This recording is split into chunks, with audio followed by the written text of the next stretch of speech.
Okay, this is my RPJ number 2. Just talk about an observation quite a while ago in my first week of my placement. And I sort of went into the school with an assumption that they were teaching a certain way. Probably because my own experience of being in a school already has probably guided my views of teaching and how to teach from what I've seen for the past 2 years. Could be seen as positive or negative, as it's been an experience for me. But to come into this school that runs completely differently, has loads less teachers than I thought was possible, and they teach differently for the different kids, which is a main thing. So I'd like to just talk about teaching styles.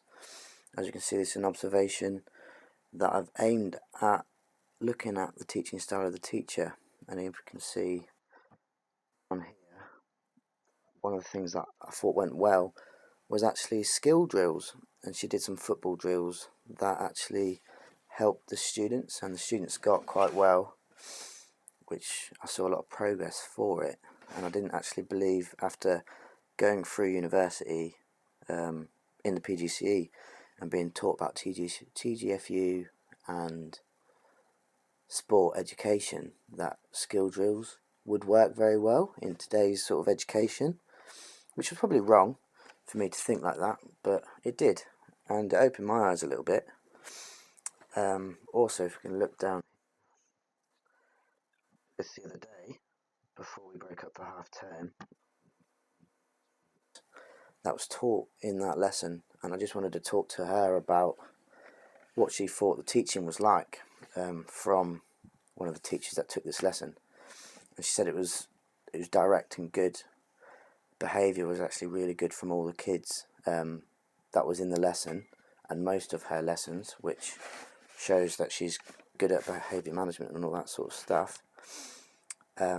But majority of her teaching is based on drills, and her telling the students what to do in a lesson. So to do this, and they copy, and then she observes it and gets back, and then she changes it as she needs to, which I don't feel, for me, is a style that I like to use.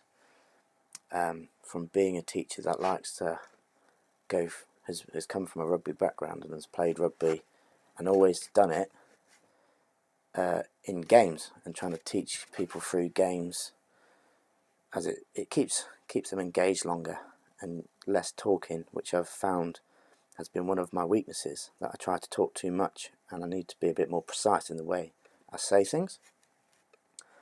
But Mick Moyer, 2014, talks about an effective teacher and how you can be an effective teacher, and he states that an effective teacher has a repertoire of different teaching styles, and knowing how to use them is part of the job, and getting a maximal amount of progress out of each student, which is interesting, because I've always thought that you have one style, you try to use one style, and if it doesn't work, you sort of change the way you do, and still using that style, but is probably not the way to look at it rightly. He goes on to state that if you do actually consistently use a certain tactic, or maybe TGFU, which I've used a lot during this school, you adopt that as a style, which is fine. But the DFE, the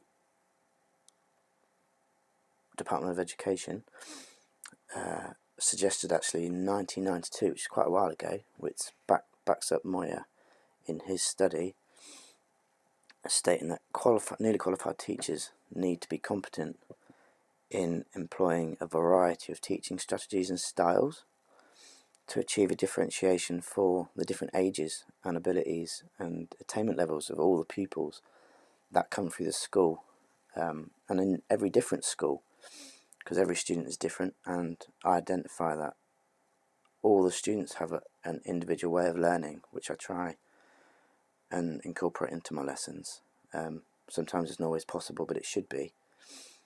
And that's talking about assessment as well, but we'll go on that at a different time.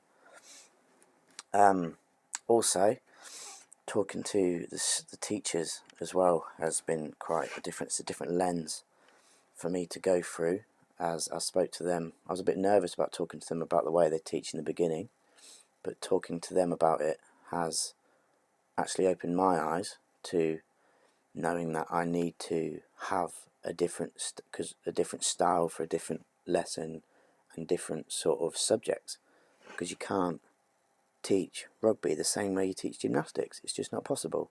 You might be able to incorporate games, but for a safety aspect, drills will work in some sort of way. Not that I use drills. I try to do it in a bit more sports ed sort of manner. But yeah, and they just say that sometimes with the behaviour of the kids, you've got to be a bit militant and direct them by telling them what to do, but then backing that up with a bit of Q&A to actually get and assess and evaluate what they are learning from it. So getting them to do the work at the end, making sure that they've remembered what you've actually gone through in a lesson, which is probably good. And also, reflecting as a teacher has taught me a lot about myself. Just by actually looking back at lessons and thinking, why did I do that, and why did I say certain things the way I did? Because I've had a lot of feedback about me talking and my delivery and my style of delivery, trying to get all the kids to do the work too much probably, when I should be getting them on task quicker and then looking at Q&A at the end or throughout the games that are set, which is probably my experience at the moment. Looking forward, I just need to probably adapt and adopt a few more styles and tactics in my teaching, and techniques that I could use, coming up with different subjects. I'm doing some subjects that I've never taught before, getting some feedback from teachers about how they would teach it and trying to put it in my own way, which is part of being a teaching, and having your own personality in teaching, as each teacher is different in every way, and so the students. So you've got to do, it works both ways.